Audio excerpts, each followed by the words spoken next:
राज्यात पहिलं पाऊल पत्रकारितेचं जगावेगळं. नमस्कार लाईव्ह. आम्ही करणार आहोत पत्रकारिता सर्वसामान्यासाठी, प्रत्येकाच्या सन्मानासाठी. आम्ही तुम्हाला मिळवून देणार आहोत तुमचे हक्क. आमचा लढा असणार आहे तुमच्या प्रत्येक वेदनेसाठी. नमस्कार live. WhatsApp, Facebook, Twitter, email यांच्या माध्यमातून तुम्हाला मिळणार आहे जगाची खबरबात. नमस्कार लाईव्ह, बातमी तुमच्या जवळ.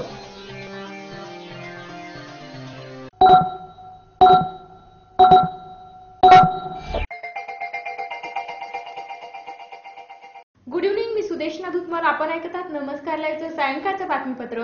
सुरुवातीला हेडलाईन्स. जीएसटी लागू होईपर्यंत एलबीटी रद्द करता येणार नाही, राज्य सरकार. हिंदू धर्म सुरक्षा समितीचा मोर्चा जिल्हाधिकारी कार्यालयावर धडकला. स्मृतिगंध पुस्तकाचे प्रकाशन थाटात. पाच घोषित 26 वर्षीय शेतकऱ्याची आत्महत्या.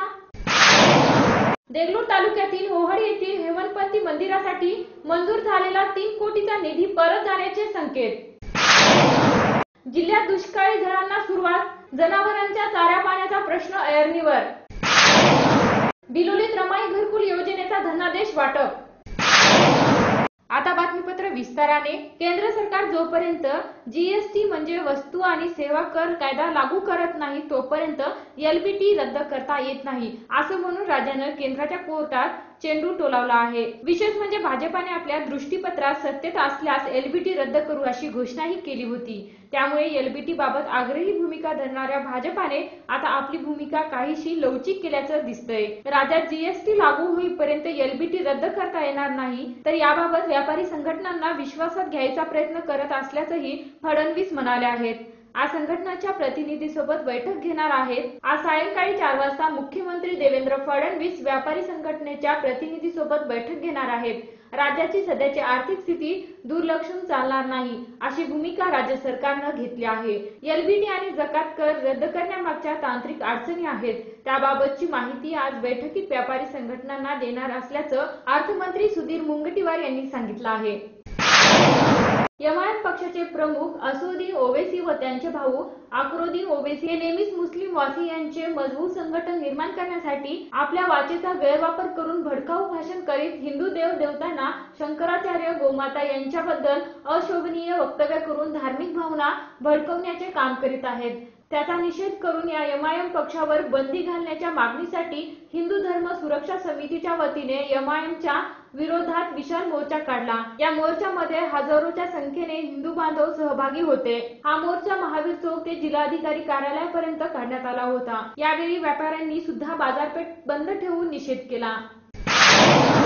मीना कुलकर्णी यांच्या स्मृतिगंध मधील कविता बहिणाबाई चौधरी आणि इंदिरा संत आणि यांच्या परंपरेतील आहेत असे सर्वसाधारण मत व्यक्त करण्यात आले. काल सायंकाळी वृंदावन कॉलनीच्या सभागृहात ग्रामीण कथा लेखक व कवी डॉ. जगदीश कदम यांच्या अध्यक्षतेखाली पुण्याच्या माधुरी प्रकाशनाने छापलेल्या स्मृतिगंध या पुस्तकाचा प्रकाशन सोहळा घरगुती वातावरणात संपन्न झाला.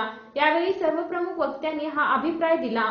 संस्कार भारती आणि हयातनगरकर परिवारांशी संबंधित रसिक या समारंभाला उपस्थित होते. कवयित्रीने आपले मनोगत व्यक्त केल्यावर संसाराचा डाव अर्ध्यावट मोडूनही वाट्याला आलेल्या वेदनेला कुरवाळीत न बसता कवयित्री मीना कुलकर्णी या कृष्ण सख्याला आपल्या सुखादुखात सहभागी करून घेणाऱ्या कवितेत व्यक्त होत आहे असे मत प्राध्यापक डॉ. कल्पना जाधव यांनी व्यक्त केलं आहे. या कार्यक्रमाला वसंतमया, प्राध्यापक हरमेंद्र सिंग, डॉ. आर.डी. देशमुख, कांचन परिहार, प्राचार्य राम जाधव, श्री व सो सावळे, सो दीप्ती हयातनगरकर, अतुल देशपांडे, सो अनुजा देशपांडे, निवृत्त कार्यकारी अभियंता कुलकर्णी, गोपाळ व्यवहारे, डॉ. नीता कुमटेकर, सीमा कुलकर्णी, एन.आर. देशमुख, ॲडव्होकेट हंडे, अजनाळकर, नीलावार, वसुंधरा कोटगिरे, अक्षदोय साहित्य मंडळाच्या उषा ठाकूर यांनी हजेरी लावली होती.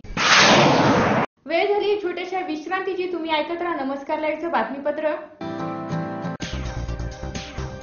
शुभेच्छा पाठवा सुंदर बुकेसह. संपूर्ण भारतात आणि 190 देशात कुठेही बुके पाठवण्याची सोय फक्त फ्लॉवर अँड फ्लॉवर्सवर. Bouquet, stage decoration, room decoration आणि कार डेकोरेशनचे सृजनशील नाव flower and flowers, centre point, Shivajinagar, Nanded. संपर्क 73 50 62 56 56. प्रत्येक समारंभाची रंगत वाढवतात ती फुलं आणि फुलाची रंगत वाढवतात flower and flowers. Wooden, ceramic आणि ग्लास फ्लॉवर पॉट साठी तसेच स्टेज डेकोरेशन, रूम डेकोरेशन आणि कार डेकोरेशन साठी संपर्क करा. Flower and flowers, Shivajinagar, Nanded.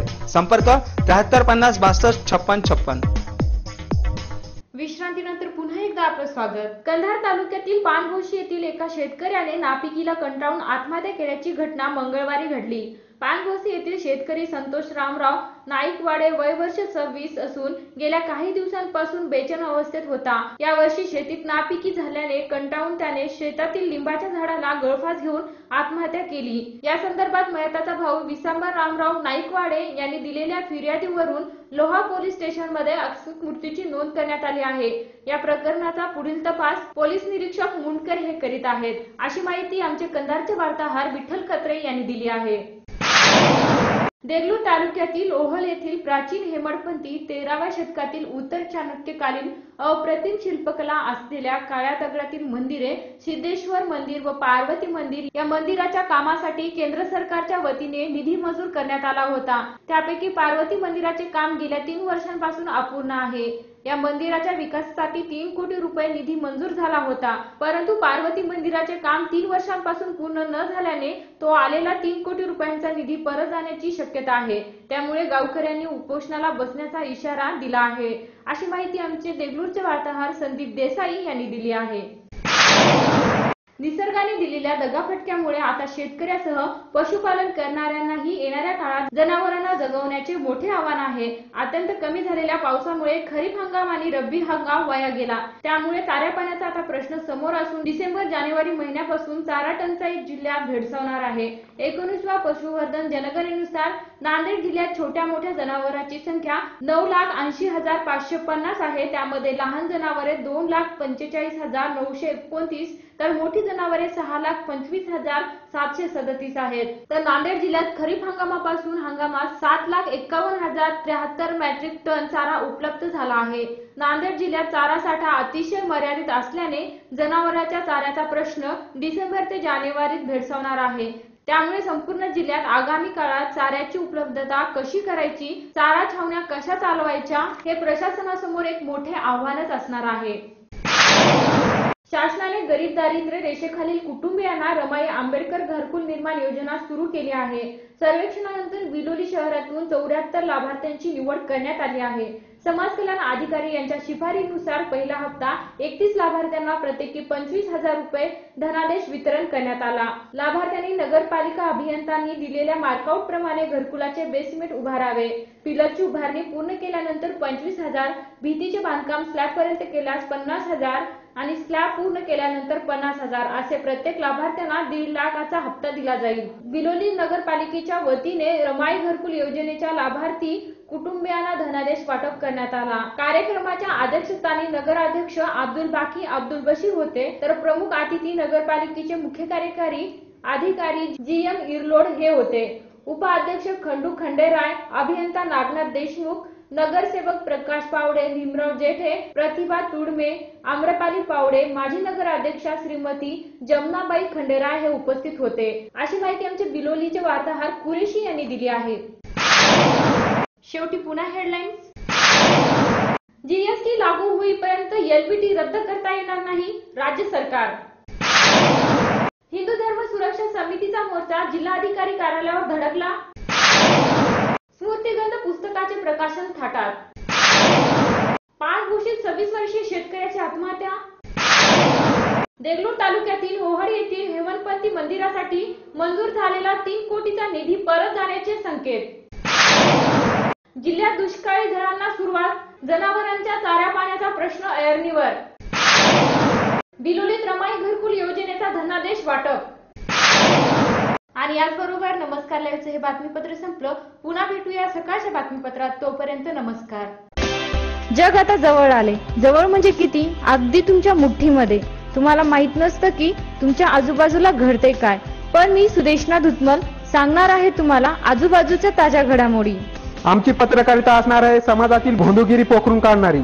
मी भुजंग चव्हाण तुम्हाला सांगणार आहे विकसित डोळसपणा समाजातल्या शेवटच्या टोकापर्यंतचा. नमस्कार लाईव्ह बातमी तुमच्या